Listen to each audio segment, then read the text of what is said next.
Alright, so what we're going to do is we're going to sew, we have an inverted corner here, and we're going to sew these two pieces together. We're showing you that technique. So first of all, we're going to put a stay stitch here, and that's just going to work as a guide for us, so that we know exactly where the corner is. You can have put a pencil mark there on the corner, but on some fabrics you won't be able to do that. So that's where the stay stitch comes in handy.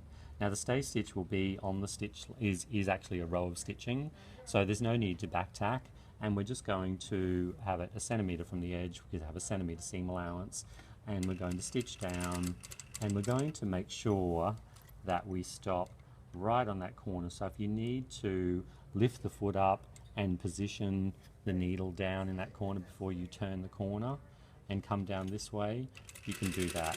It's very important that you have a centimetre from here to here and a centimetre from there to there.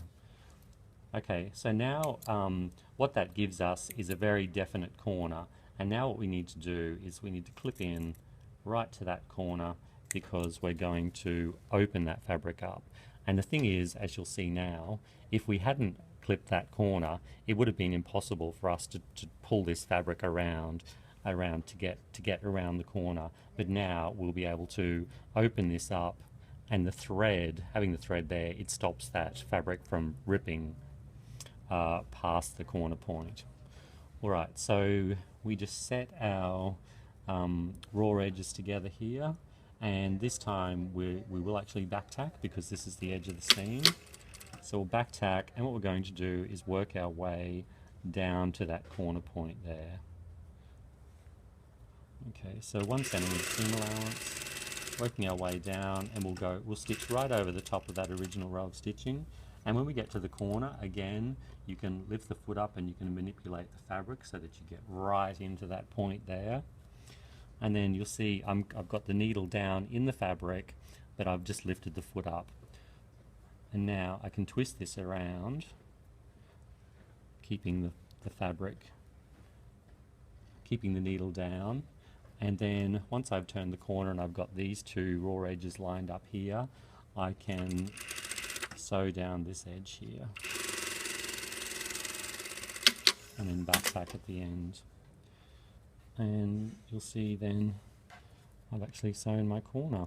And if you've stitched right on top of the original stay stitching that you put in, you won't see it, and so you won't have to unpick it. But if you can see the row of stay stitching there, you might be able to get in with your snips or with a seam ripper and just pull that thread out.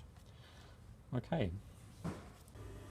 Alright, so we have our piece here, and we're just going to overlock. We need to overlock around the corner, and it's best when you're overlocking to do it in two goes. So we're going to overlock along this edge, run off, and then we're going to start again and go down here, so you get a nice sharp overlocked corner.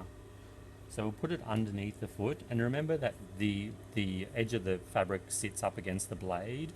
We don't actually want to cut any of the seam allowance off. Overlocking is just a way of finishing the edge.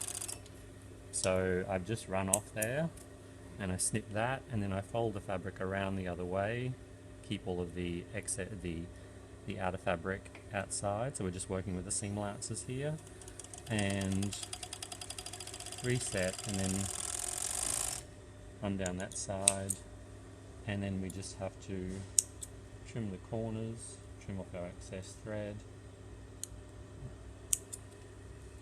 and there we have our overlocked corner, and still looks the same on the outside. And then that just needs a good press.